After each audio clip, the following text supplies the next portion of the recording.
Good morning everyone. Today we will continue third chapter of economics, problem of Indian agriculture. ठीक है, ये chapter हमने start किया था बेटा. इसमें हमने what is agriculture and features of agriculture ये किया था. आज हम इसका नेक्स्ट टॉपिक करते हैं प्रॉब्लम्स ऑफ इंडियन एग्रीकल्चर या भारतीय कृषि की समस्याएं कौन कौन सी हैं. First of all is problem of low productivity, निम्न उत्पादकता की समस्या. This is the first and foremost problem of Indian agriculture. ये मेन प्रॉब्लम है इंडियन एग्रीकल्चर की कि जो खेती की जाती है हमारे यहाँ उसमें वो आधुनिक तरीके से नहीं की जाती. ठीक है, इसलिए फसल है वो ज़्यादा नहीं होती. यहाँ पर किसानों के पास इतना पैसा नहीं है कि वो आधुनिक तरीके से खेती कर सके. ठीक है, तो ये प्रॉब्लम है कि निम्न उत्पादकता की समस्या कि अगर हम दूसरे देशों से तुलना करें तो हमारे देश की जो खेती है वो बहुत पिछड़ी हुई है. Second is lack of permanent means of irrigation या सिंचाई के साधनों का अभाव. इरिगेशन मतलब सिंचाई. हमारे देश में सिंचाई के जो साधन है वो भी अपर्याप्त है, इनएडुकेट है, क्योंकि जो गांव हैं, गांव में जो छोटे किसान हैं उनके पास इतना पैसा नहीं होता कि वो ट्यूबवेल वगैरह लगवा सके. वो आज भी रेनफॉल पर डिपेंड है कि बारिश होगी तो उनकी फसल अच्छी होगी. अगर किसी साल बारिश नहीं होती है या कम होती है तो उनकी जो फसल है वो नष्ट हो जाती है, सूख जाती है. Lack of permanent means of irrigation which include canal irrigation. ठीक है, जो नहरी सिंचाई होती है, और सेकंड रिवर इरिगेशन और वेल इरिगेशन. इन सिंचाई का अभाव पाया जाता है क्योंकि इनको करने में पैसे की जरूरत होती है और जो हमारे देश के अधिकतर छोटे किसान हैं वो इसको अडॉप्ट नहीं कर पाते. फिर है प्रॉब्लम ऑफ फाइनेंस या वित्त की समस्या. Lack of finance for diverse farming activities in another major problem facing Indian agriculture.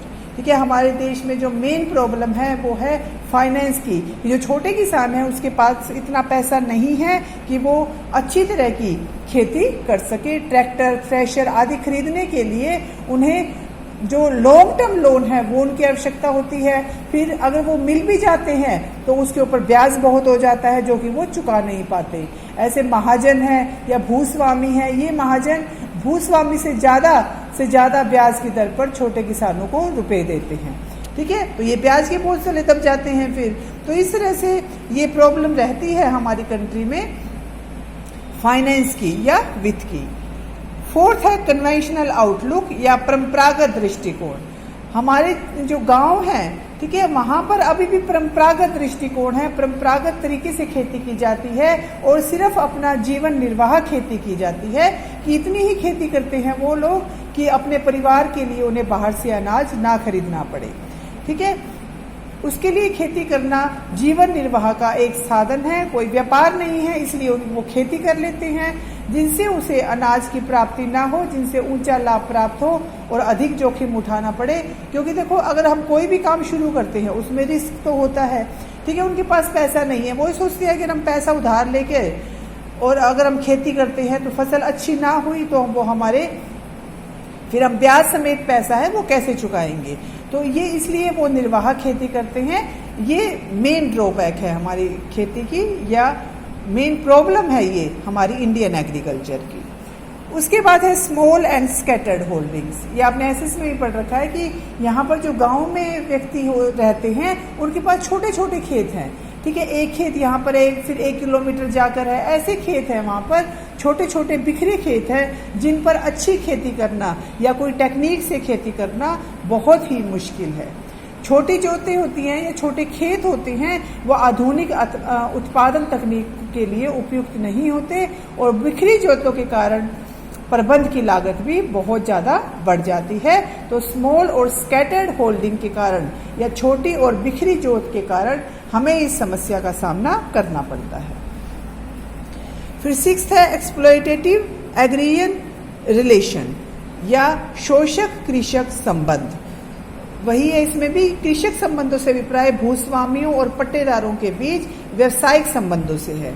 इसमें क्या देखा जाता है कि जो अपनी भूमि खेती करने के लिए देता है, क्योंकि बहुत सारे ऐसे भी हैं जिनके पास अपनी भूमि नहीं है, वो जो दूसरे की जमीन पर खेती करते हैं.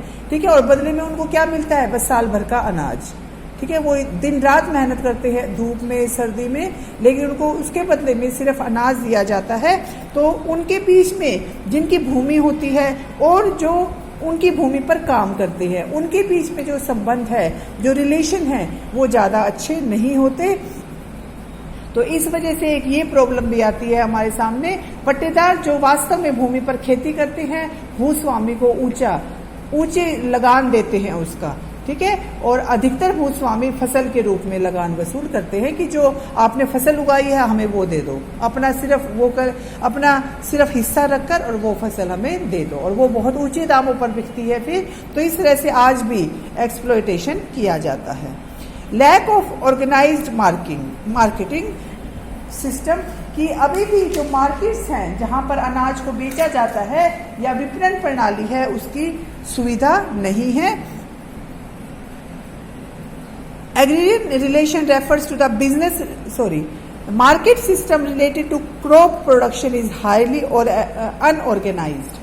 जो हमारी प्रोडक्शन होती है, ठीक है, उसको बेचने के लिए मंडियां चाहिए। A vast majority of the small farmer continue to sell their produce in the local market at reduced rate। उनको क्या करना पड़ता है ज़्यादातर कि जो अपने पास के जो बाजार होते हैं या जो बड़े किसान हैं, उनको बहुत कम कीमत पर अपना अनाज बेचना पड़ता है, क्योंकि अगर वो शहर की मंडियों में आते हैं तो उनका ट्रांसपोर्ट का जो खर्चा है वो बहुत ज़्यादा हो जाता है, ठीक है। तो एक ये मार्केट सिस्टम है वो भी हमारा ठीक नहीं है, ये भी एक प्रॉब्लम है एग्रीकल्चर सिस्टम की हमारी, ठीक है। ये 7 पॉइंट्स है बेटा, ये आपको लर्न करनी है और नोट्स बनाने हैं।